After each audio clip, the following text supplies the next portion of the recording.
Oh, and hold on. Back here. Okay. Hello and welcome to the daily podcast with Tricia and Michelle. We're just two friends reading through the Bible chronologically and encouraging you to do the same. Of course, you can follow along through our website, thedailybiblepodcast.net. You can also use your own one-year Bible, or you can print some reading plans of the one-year chronological reading through dailybiblepodcast.net. And we are on day 3. We are on day 3 of our of the Daily Bible Podcast. Can you believe that, Tricia? Day It's 3. awesome. I Isn't that love it. exciting? Like we're on a roll. We are. We are. We certainly are. Okay, so here is what we have read today. And we read Genesis verses 7. I'm sorry. We read Genesis chapter 7, 8, 9, and 10 through verse 5.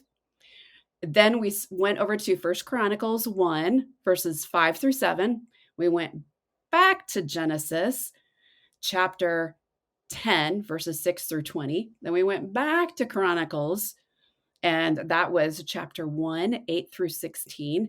Then we went back to Genesis. So these are all the genealogy, is the reason why we are jumping back and forth here. But it's important. It's important to give us a scope of what we're reading.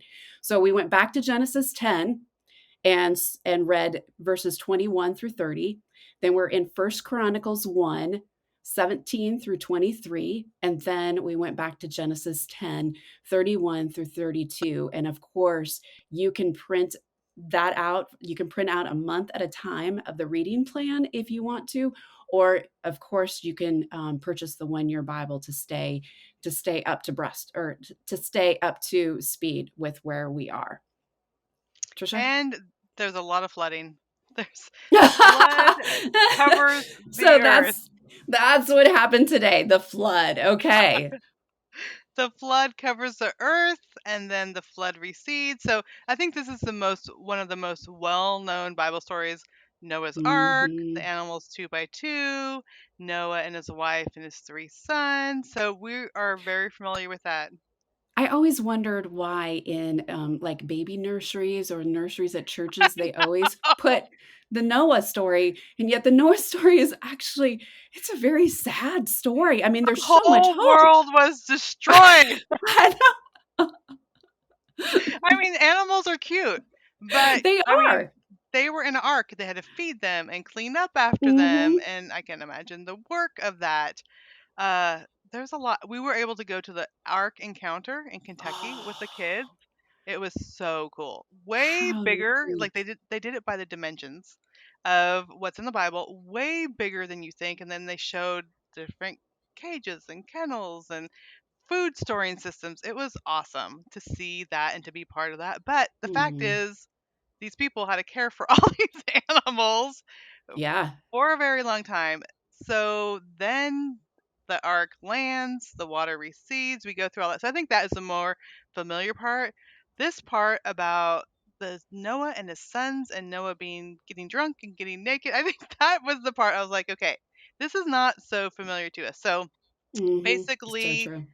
Noah grows a vineyard, he makes wine, he gets drunk, and his son, Ham, sees him laying there naked and then goes tells his brothers.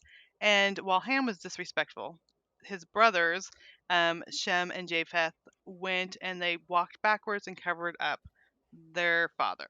Mhm. So when it comes over the genealogies, there's all these things that we think of leading up to it, and then you have Noah, who we're talking about, and then he lived 350 years after the flood.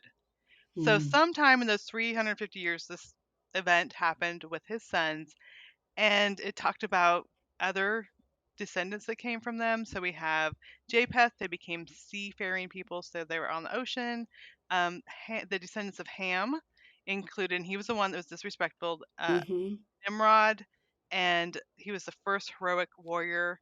And then Cush built his kingdom, which included Babylon and Nineveh. And from there came the descendants of Philistines and the Hittites. So these are familiar if you've gone to church or Sunday school. These are familiar Mhm. to be the enemies of God. So they all came from that disrespectful son. And then it goes back. Shem's descendants included a guy named Peleg, which means division, and it was during his lifetime where the world was divided, and that is the Tower of Babel, which we'll talk about tomorrow. But as we're going through, we see that that disrespectful son, that Mm, one that did not honor his father, was going to tell his brothers that his father was drunk and naked, his descendants were disrespectful. They became these prideful, arrogant nations that were the enemies of God's people, where the descendants of his other two sons that were respectful, they they don't end up that way. So it just amazed me thinking that those descendants kind of, it showed what was happening in the hearts of mm, Ham and Shem and Japheth, and that really played out in nations following yeah. that. And just listening to you, you picked up something different than I picked up in reading through this because it wasn't that I was skimming through, but I read through that and I was like, okay, I I landed on the chronological part. Not, Mm, I'm sorry. I am so thankful we're reading through the Bible chronologically because I ended up on the genealogy and started getting lost in the genealogy. And not that genealogy is easy. It's not. You've got some really foreign names in there.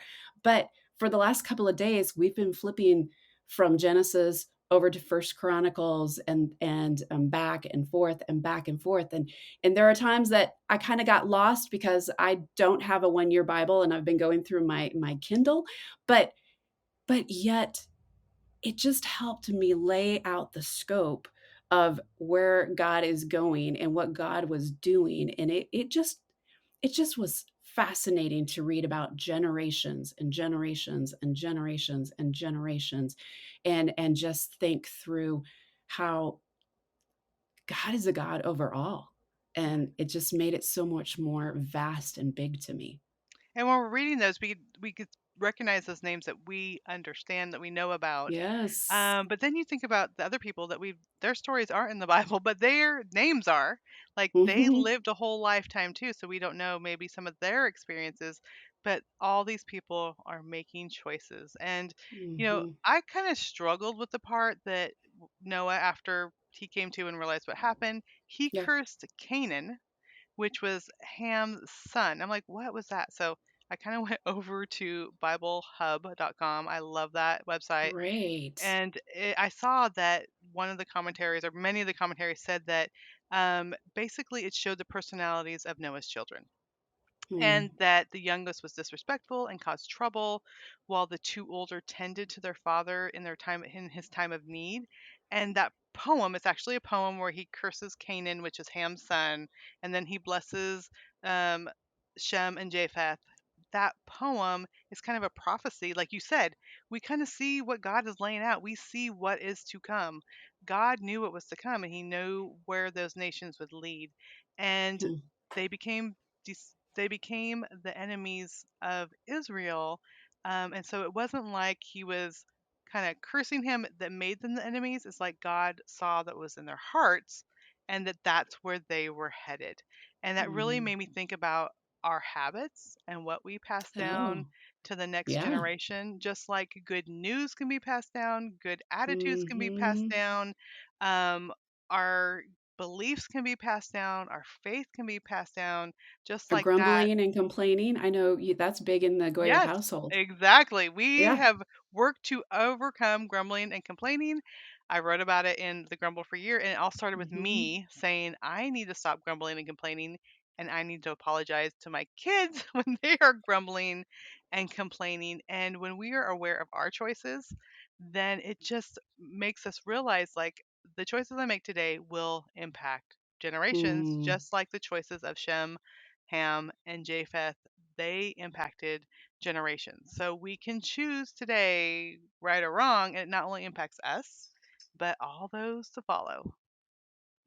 That's just such a good reminder of just the sins of generations, the generational curse, Hmm. and how we can break that. We can break that. In following your story, the Goyer story, in just saying, okay, we're gonna make a stop here. This has got to stop. So all those bad habits, not just in your guys' life, but in all of our lives, all those bad habits, we can learn how to lead and guide our kids and leave a legacy of good habits and right living.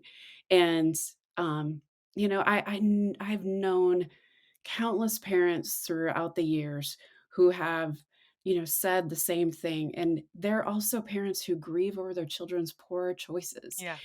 especially when a child may choose to walk away from the faith, because it's a hard thing when we're passing on just our habits and our different things, and we're trying to lead our kids and we're trying to guide our kids, but we know that our good attempts and actions don't always guarantee a perfect outcome. I'm so glad you brought that up because it's not like if you do A, it'll result in B. Right. But if you don't teach faith and not grumbling and all these things, if you don't teach it, you're guaranteed to get the wrong outcome. Hmm. So, at least you are working at it. You're seeking God's help with these things. And also, Yes. God can maybe see generations. One thing Hmm. that's really cool is I didn't know my biological family growing up. And then I met my biological dad when I was in my late 20s. And come to find out, all his parents and grandparents and great grandparents were missionaries and pastors and speakers, writers. And Oh. my biological dad, as far as I know, is not a Christian.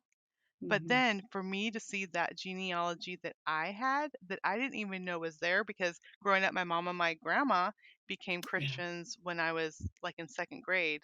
And so there wasn't generations before them, but it just showed me that God can still, he still wants these generations to come to him. And I think of maybe the faithful prayers of a great, great, great, great grandparent Hmm. is because where I am today. So seek That is God. such an awesome story. Yeah. That's such an awesome testimony of just thinking the genealogies and the generations. And, I want to spend a moment right now and just encourage the person who is having a hard time reading Mm, through these genealogies. They are hard to pronounce. That's it. They are hard to pronounce names, but every word in the Bible is God's word, and it is precious. And so don't just skim over these names. The first few times of reading these my first few times of reading these geologies, if I could say the word right, geologies, it was not fun. But there are things that keep popping to the surface for me now. And each time I read them, I'm praying, God, show me something new. And this time I picked up on that Nimrod was a mighty man, the first mighty man, and he was a hunter before the Lord. And it's just every time God gives me something new. So the genealogies are tough, but stick with them. yeah, there is cool stuff in it. All right, the word of today is respect. It means Mm, esteem, admire, and to look back at with regard. So Noah's son Ham did not respect him, and later Ham's descendants, like we talked about, did not honor God. And they tried to build a name for themselves, which we'll talk about tomorrow. But we can respect mm, God, we can respect other people, and that is going to shine. That is when we're respectful, is showing the love of Jesus, even people we don't disagree with. I mean, that we don't agree with. It's easy to respect those that we agree with. It's harder to respect those that we don't disagree with. But it really shows mhm, God's character when we can be kind and respectful. mhm. As you're talking about respect, my mind goes to my parents. And the older that I get, the more that I realize what they did for me and are still doing for me. And I keep going, am I respecting them? Am I honoring them to the best of my ability? Mm, And because they continue to love me, they've seen all my faults. yeah, They're not like God and see all, but they've seen a lot, and they continue to walk alongside of me. And I'm like, what do I need to do to show my respect for them? And so I love that you picked the word of the day as respect, because it is important for us to look at God's word and go, How can we do that? How can we do that? Or in today's case, how can we not do that? How can we show respect and not show disrespect? That is so good. And so I think that's the application for all of us is to take that Mm, word of the day, that respect, and think about how we can be respectful to God and others, how we're modeling it for our children, and how to shine like Jesus. Philippians 2:4 mm, through 5 says, don't only look out for your own interests, but take an interest in others too.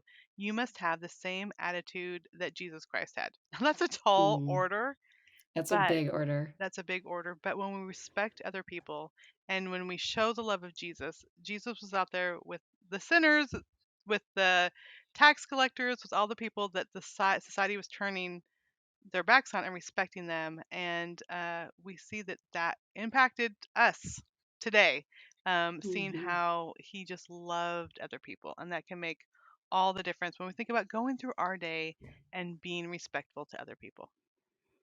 mm. That's so good. That's so important.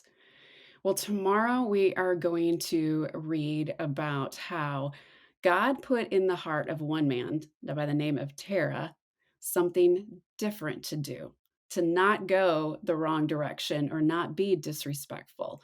And it was something that greatly impacted his son, Abram. That's what we're going to be talking about tomorrow. And friends, I just want to remind you, we are at the beginning of an incredible journey. And I am so glad that you are joining Tricia and I. This is some really good stuff. And we are reading about the foundation of the world. And it's so exciting. We're learning about God and we are learning about ourselves as we see through his lens. So I just want to encourage you to continue reading in his word, continue to following along in the Bible reading plan at dailybiblepodcast.net, or get the book or I'm sorry, and get the Bible. And Tricia, what is the Bible that we are going through right now? It's the 1 year chronological Bible. So there's Okay. different versions. There's hardback and softback, but the 1 year chronological Bible is what we're using.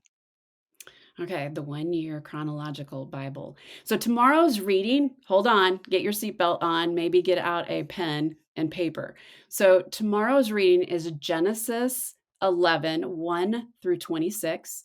Then we're going to move on to First Chronicles 1, verses 24 through 27. Then back to Genesis, and we're going to read the rest of Genesis 11.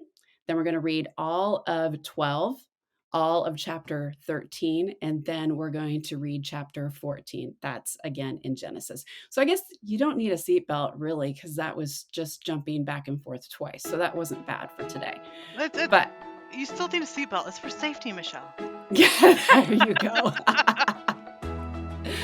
Well, you've been listening to the Daily Bible Podcast. We are so excited to have you along, and we just want to send you off with some daily encouragement to get into God's Word and to be the hands and feet of Jesus. Thank you so much for listening. Thank you. Bye.